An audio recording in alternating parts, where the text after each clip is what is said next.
Abriendo el juego. Le vamos a dar un 2x1. El primero, 3 de mayo de 1936, debutaba un jovencito que luego iba a hacer historia en los Yankees de Nueva York, Joe DiMaggio, con 3 indiscutibles. Debutaba su primer día DiMaggio en 1936 con el uniforme de los Yankees de Nueva York. Y también un 3 de mayo, pero de 1979, jugador de los Indios de Cleveland, Bobby Bonds, el padre de Barry Bonds, lograba su cuadrangular número 300 y apenas se convertía en el segundo jugador en toda la historia de Grandes Ligas que se robaba 300 bases y pegaba 300 honrones. Quizás por su mente no pasaba en ese momento que más tarde su hijo le iba a pasar por el lado a esos números y se iba a convertir en el hombre con la mayor cantidad de honrones y la mayor cantidad de bases robadas en esto del 300-300. Creo que Barry Bonds es 500-500 incluso con relación al tema de las bases robadas. Mira, agregar también que un día como hoy, pero en el 2011, Francisco Liriano lanzó partidos sin hits ante los Medias Blancas de Chicago. Primer zurdo dominicano en tirar un juego sin hits. Eso pasó un día como hoy también. 123 lanzamientos, dejó el brazo en el Guaranteed Rate Field de Chicago. Y eso que no fue dominante en cuanto a los ponches, que era su carta de presentación en ese no-hitter. Si no me equivoco, el poncho 2 solamente, pero fueron pocos, fueron muy pocos. Sí, mire señores, 3 japoneses que han estado brillando. Me surge la pregunta si llegó la época como de, cuidado si va a ser la época de más brillo de los japoneses en conjunto, porque ellos siempre han tenido como un representante muy sólido. Pero siempre era como uno. Exacto. Un momento, sí. Matsusaka después, Yu Darvish. Quizás Yu Darvish coincidió un poquito con Kenta Maeda en una época regular de Maeda y esas cosas, pero estos tipos han arrancado de una manera increíble. Me refiero a Shota Imanaga, Yuki Matsui de los Padres de San Diego y Yoshinobu Yamamoto de los Dodgers. El caso de Imanaga, él tiene 5-0. 0.78 en 34 y 2 tercios, ha ponchado a 35. Chequea los boletos. No, fuera de 4 boletos solamente. Solamente 4. En 34 y 2 tercios. El caso de Yuki Matsui, él tiene 2 victorias, 0 derrotas, 2.35 su promedio de carreras limpias, 15 y 1 tercio con 11 ponches hasta el momento para los Padres de San Diego. Y Yamamoto, 3 victorias, 1 derrota, 2.91. 34 episodios y ha ponchado ya a 42 bateadores. Si usted lo suma en total todo, esta gente tiene marca de 10 victorias y 1 derrota apenas en lo que va de Grandes Ligas. Y ya han conseguido en total 70, 77, 78, 88 ponches. Han conseguido esta gente en un poco menos, en unas 87, 88 entradas lanzadas en Grandes Ligas. Agrega ahí también a Yusei Kikuchi, que la efectividad es de 2.94, 1.15 el whip, 36 ponches en 33 y 2 tercios en 6 aperturas, récord de 2-2. Es otro japonés que ha estado muy bien. Si te vas a la ofensiva, por supuesto, lo que hace Shohei Ohtani, uno tiene que mencionarlo también. Pero la realidad es que está en un buen momento, porque ahí están Seiya Suzuki, aunque no ha estado muy bien este año. Masataka Yoshida, para mencionar tipos que son regulares en sus equipos. Yu Darvish está por ahí también. Hay uno que se llama Noyuki Usawa, que lo subió el equipo de Boston, que ya tiró una entrada, 2 entradas, le dio un buen juego al equipo de los Medias Rojas de Boston, pero es otro que también está dando pasos en el béisbol de Grandes Ligas y es novato. Así que los japoneses están en Grandes Ligas en un muy buen momento. Pero si nos enfocamos en los 2 grandes nombres nuevos, Yamamoto e Imanaga, la verdad que ha sido formidable. En el caso de Yamamoto, que llegó con el nombre más grande, el más esperado, uno de los mejores lanzadores. Y todavía por allá queda Sasaki, que lo está esperando en Grandes Ligas también. Pero Yamamoto, después de su primera salida, con la que lanzó en Corea, que fue desastrosa, después de ahí ha lanzado muy buena pelota. De hecho, en las últimas 2 salidas no le han hecho carrera, en un total de 12 entradas, pero lo de Imanaga con los Cachorros es algo sencillamente excepcional. El whip de 0.75. La efectividad ajustada de 547. O sea, un 447 447 por encima de la liga. Obviamente ahí va a haber una regresión. Ha sido un inicio histórico para él, pero la verdad es que ha sobrepasado las expectativas porque los reflectores, las luces, estaban encima de ¿cómo se llama?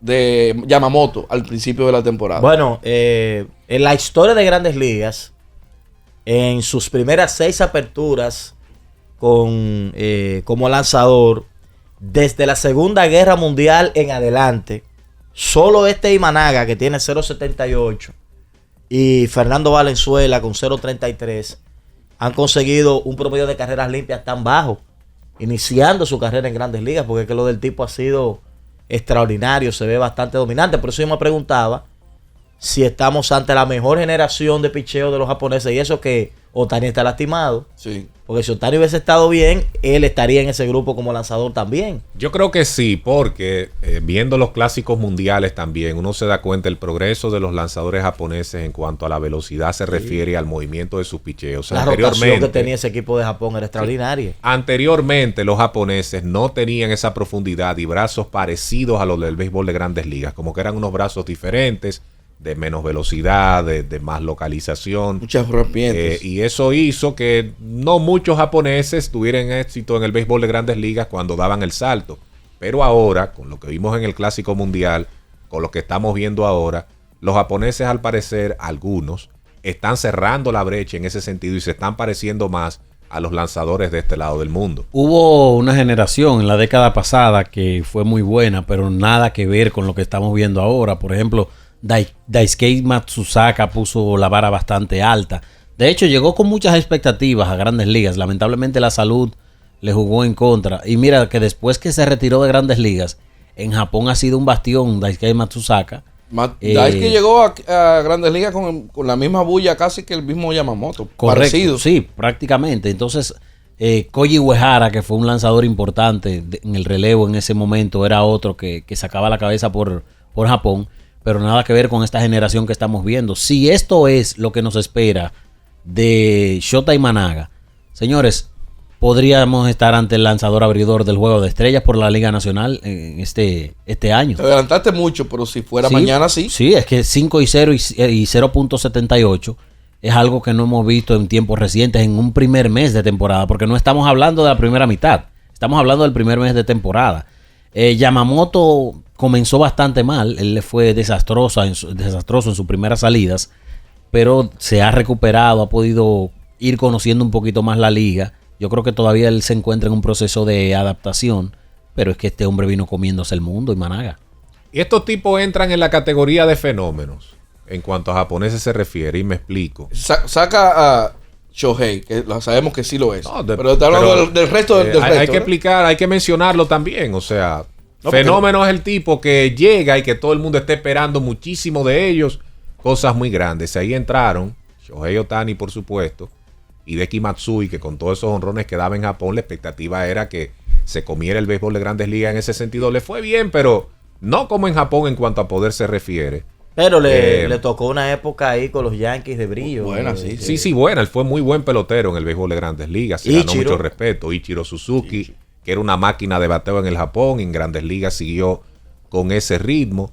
Y el propio Hideo Nomo, que creo que la llegada de Nomo en Grandes Ligas con los Dodgers y cómo él impactó en el inicio de su carrera sobre todo, eso fue un fenómeno. O sea, la gente estaba loca con Hideo Nomo. Y los japoneses se volcaron a Grandes Ligas, que ese tipo de cosas solamente lo hemos visto con Ichiro y con Shohei Ohtani. Con el resto uno no ha visto como ese grandísimo empuje que tuvo Hideo Nomo.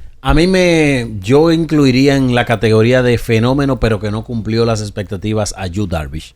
Por la sencilla razón de que Darvish llegó a Grandes Ligas. Pero no ha sido un buen lanzador. Sí, pero no a nivel de fenómeno. Y lo menciono el término porque Darvish llegó a Grandes Ligas con 8 lanzamientos. Ningún receptor podía recibirle a Darvish.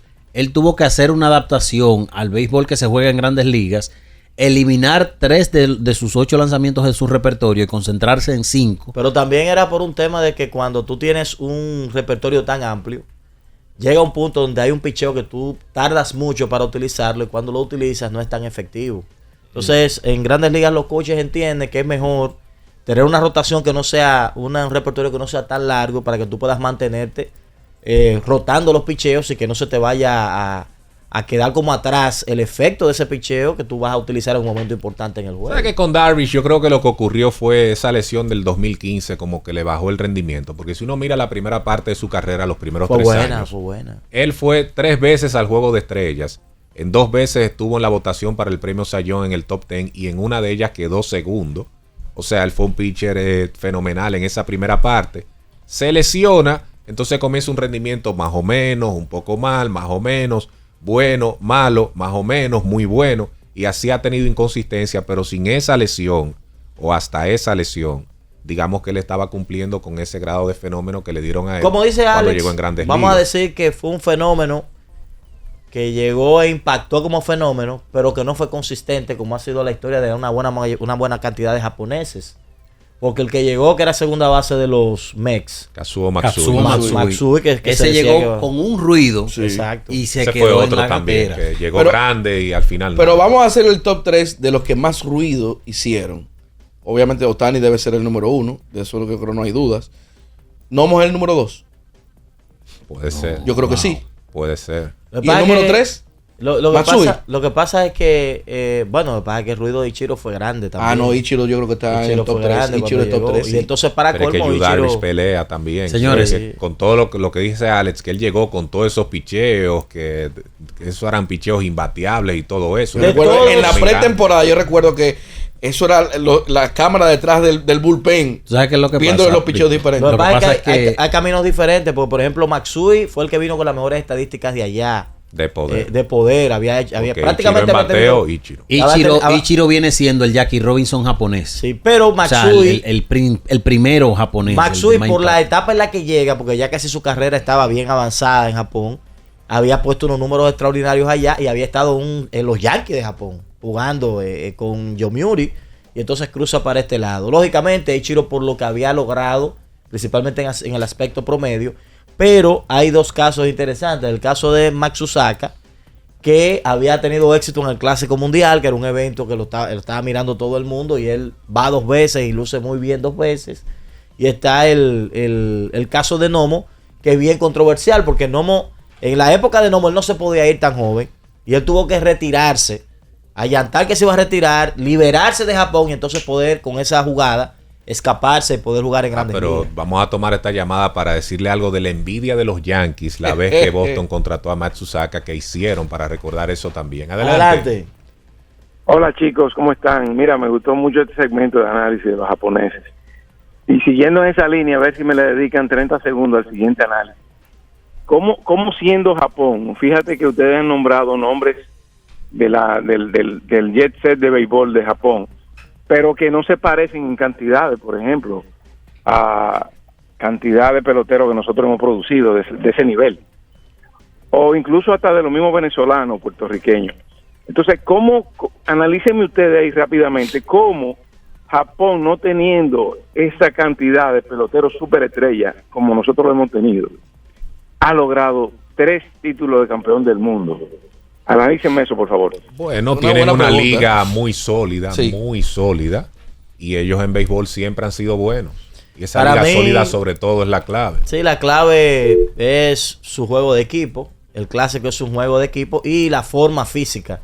Ellos llegan en mejor forma que la mayoría de los equipos. Eso influye mucho y que se conocen entre sí. Eso pasaba con Cuba, no antes del clásico, que Cuba era la misma selección para todos los lados. Buenos días.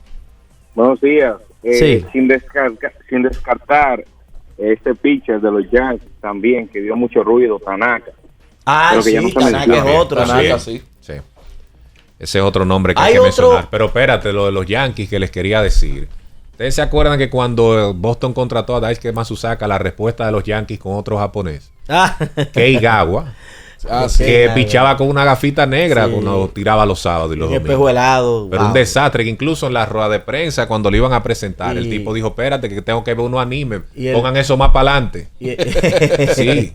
y el que se esperaba, el Clemens japonés, Hideki Irabu, que llegó también. Que Steinbrenner le dijo, ese sapo gordo, sácalo de ahí ya. Me tienes harto. Y hay uno que se nos está escapando, que la historia es muy bonita, JC, de él, antes de irnos a la pausa. Escuche qué cosa más llamativa. Kazuhiro Sasaki, él viene a cerrar con Seattle, fue un cerrador estelar del béisbol de Grandes Ligas. Pero Sasaki, cuando pasó unos meses en Grandes Ligas, le dijo a Seattle, mira, yo necesito, me hace falta mi barrio, me hace falta mi ciudad. Bueno, pues vamos a darte un fin de semana para que vaya de nuevo y visite tu familia y esas cosas. No, pero que me hacen falta, yo quisiera tenerlo. Y bueno, pues vamos a traerte a tus padres para que estén contigo aquí. No, que ahora me hacen falta mis hermanitos más pequeños, los primos que tengo allá. Y llega un punto que se le dijo, no, caballo, mire, si a usted le hace falta, arranque para Japón porque nosotros no podemos hacer más nada ya. Te trajimos la familia, te movimos 1000 cosas, ya no podemos más y te dimos unos permisos para que vayas ahí y sentimentalmente te reencuentres. Y el hombre terminó saliendo de las Grandes Ligas bien temprano. Hubo un catcher que tuvo Seattle que fue bueno también. Kenji Yojima. Pero creo que ha sido el único catcher de japonés en Grandes Ligas. Eso mismo estaba buscando. Él fue bueno en Grandes Ligas, pues fueron 4 años que él duró en Grandes Ligas y todavía en jonrón. Él es cuarto entre los japoneses en el béisbol de Grandes Ligas. Y el que tiró el no-hitter de Seattle también, que ahora no recuerdo el nombre, que tenía que no parecía japonés, pero era japonés. Y tiró un juego, me parece que no-hitter perfecto con el equipo de Seattle. Sasaki. No, Sasaki era el cerrador, ese era abridor el que yo digo. Ito, bueno, lo vamos a recordar. Vamos a ir a la pausa porque ya... Yo te voy a decir ahora. Isashi Wakuma. Isashi Wakuma y está Kazuhira Ishii, que era el Randy Johnson japonés, el que vino con el pelo largo. A ese lo golpearon y salió temprano de la liga. Vamos a la pausa y regresamos en breve. En Abriendo el Juego,